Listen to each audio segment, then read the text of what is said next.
Hi friends, this is Mayur, you watching beyond Bollywood plus. आज हम बात करेंगे फिल्म चमकीला की, जो कि नेटफ्लिक्स पे आ चुकी है। लेकिन उससे पहले जल्दी से मेरे चैनल को सब्सक्राइब कीजिएगा and don't forget to press the bell icon. Film Chamkila directed by Imtiaz Ali, starring Diljit Dosanjh and Parineeti Chopra. अब इस फिल्म का ऐलान तो 4-5 साल पहले ही हो चुका था। इसे आने में समय लगा है, बट जो फाइनल प्रोडक्ट निकल के आया है, कहना पड़ेगा बहुत ही अच्छी फिल्म है। फिल्म के डिस्क्लेमर में तो कहा गया है this is loosely inspired, but जब आपने अपनी फिल्म का नाम रखा है चमकीला, तो जाहिर है ये तो अमर सिंह चमकीला की कहानी है। अब अमर सिंह चमकीला 80s में एक बहुत ही लोकप्रिय पंजाबी सिंगर थे, who was known for his titillating songs. अब इनके ऊपर कई आरोप लगे थे कि ये एक वल्गर सिंगर है। मेरी व्यक्तिगत राय में तो आई don't think his songs were vulgar. Yes, they were AG and कहीं ना कहीं शायद इनकी जो गायकी थी, इट बॉर्डर्ड मोर ऑन एक थोड़े रंगीन मिजाज की, मैं कहूंगा, इनकी गायकी थी। अब दुर्भाग्य से अमर सिंह चमकीला इस दुनिया में ज़्यादा समय रहे नहीं, and blame it on the curse of 27। अगर आप इतिहास उठा के देखें, तो कई बड़े बड़े दिग्गज artist, specially singers like Jim Morrison, musicians Jim Morrison, Amy Winehouse and Kurt Cobain, ये भी 27 साल की उम्र में दुनिया छोड़ के चले गए थे। अब अमर सिंह चमकीला के साथ क्या हुआ था, ये फिल्म आपको वो दर्शाता है। एंड नॉर्मली बॉलीवुड का रिकॉर्ड देखें तो इतना कुछ खास नहीं है। We tend to produce more hagiographies than biographies. और एक टेम्पलेट सा रहता है बायोग्राफी फिल्म्स का, कि कैसे आप पहले तो उस इंसान का बचपन दिखाते हैं, फिर वो बड़ा होता है या बड़ी होती है, फिर वो अपने ज़िंदगी में, करियर में क्या करता है। यदि अगर कोई वो सोल्जर है, तो एंड में एक विक्ट्री रहेगी या फिर एक वैलर रहेगा। एंड तो यही रहता है कि उस इंसान की ज़िंदगी का जो आखिरी चैप्टर होता है, वो यूजुअली एंड में आता है। लेकिन इस फिल्म की जो शुरुआत होती है, that begin straight away with the tragic events on 8 March 1988 in Mehsampur, Punjab.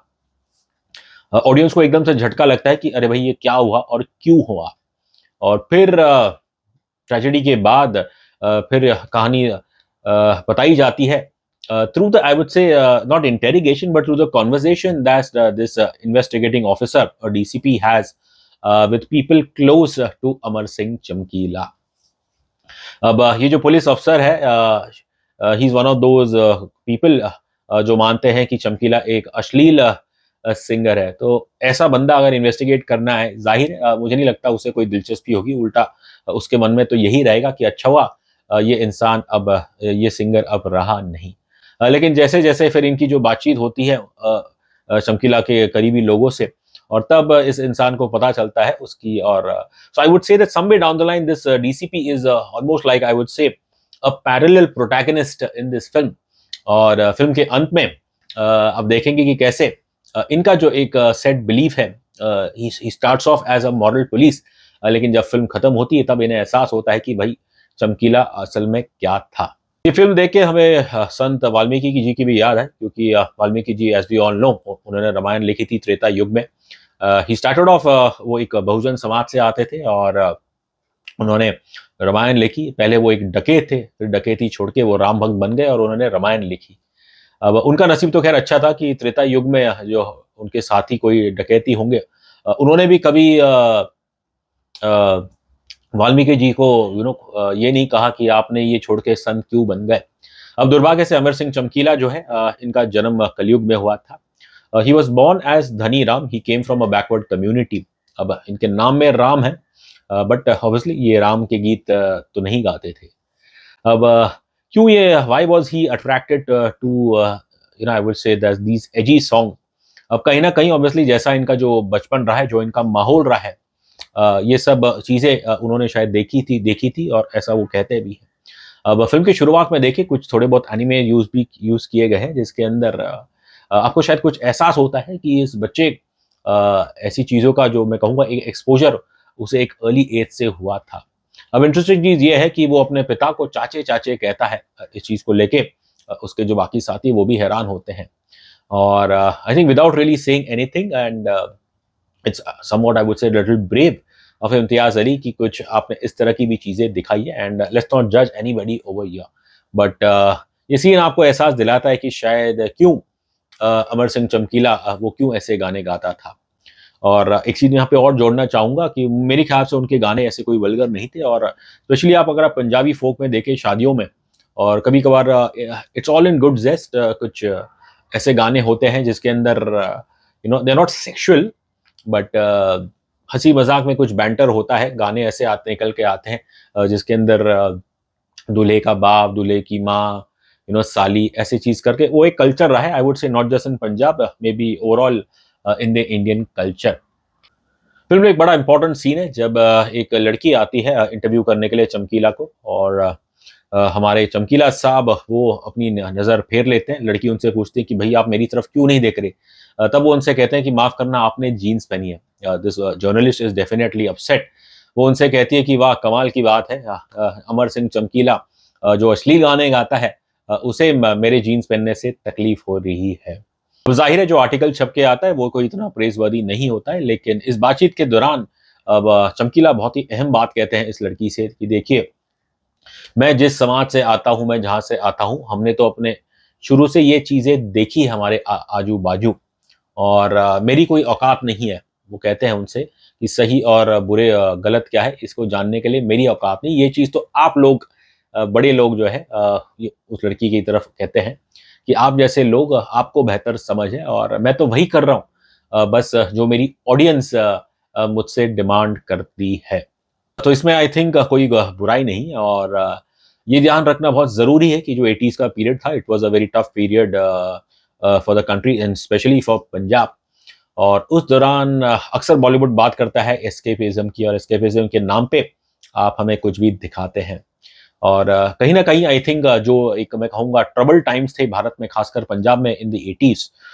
So Chamkila's music I would say it became an escapism for the people of Punjab and I would say the northern India as well.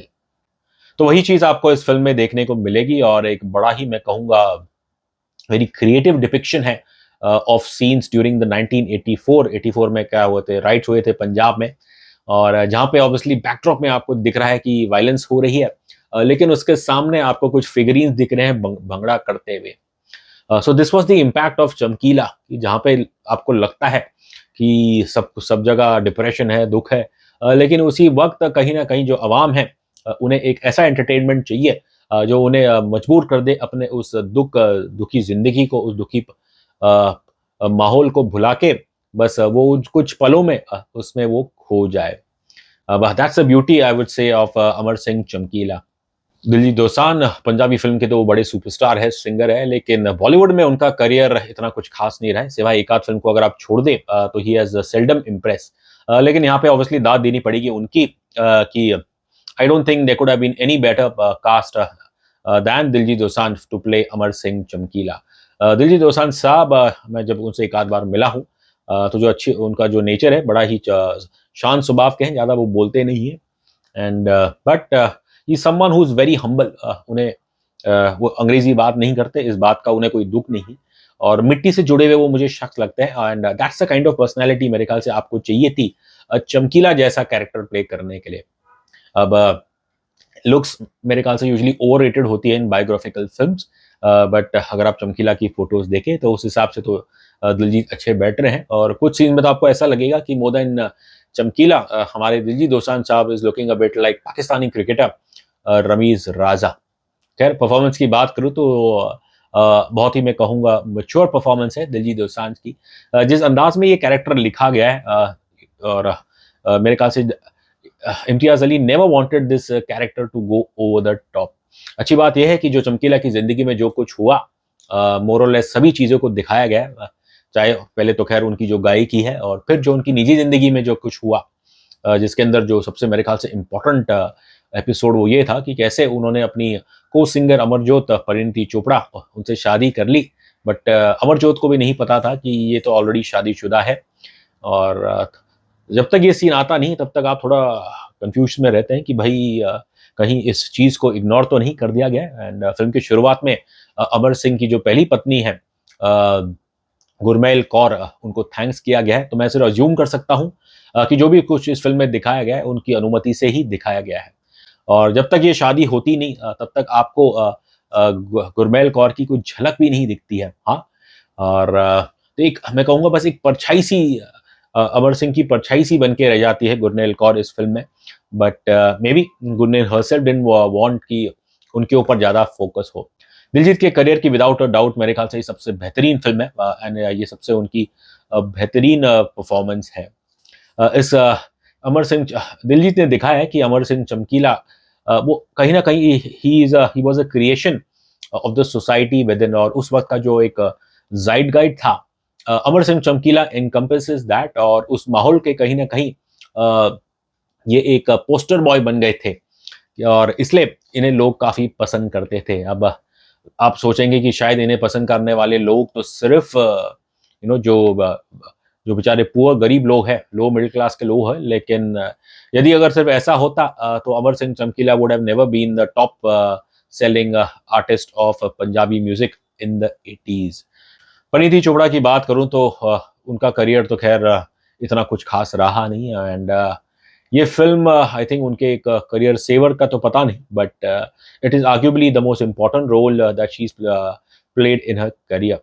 Parineeti का अगर आप देखें इतनी screen presence नहीं है may be because screen play की उतनी demand नहीं थी और उनका जो जितने भी सीन्स हैं देखेंगे आप उसमें I think she is done a fair job I would say that.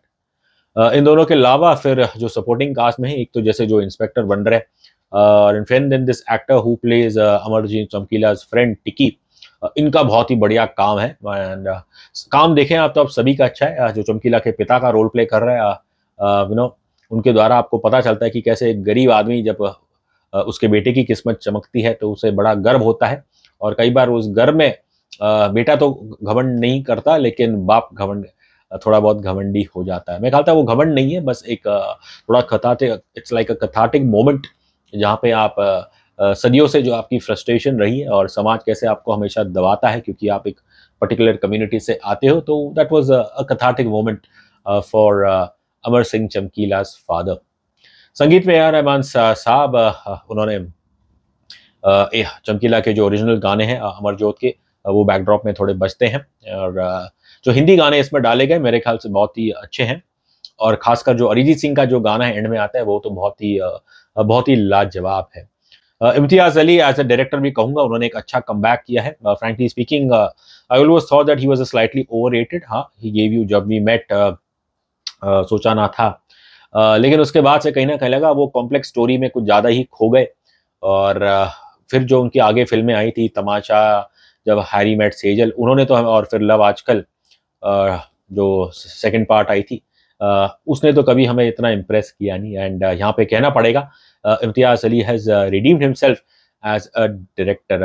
Main मुझे जो अच्छा लगा उनका यही है कि कैसे उन्होंने इस पोटेंशियली कंट्रोवर्शियल पर्सनैलिटी और जो उनकी कंट्रोवर्शियल लाइफ रही थी उसे किस तरह से उन्होंने एक ऑब्जेक्टिव सेंसिबल तरीके से इस फिल्म द्वारा उसे एड्रेस किया है।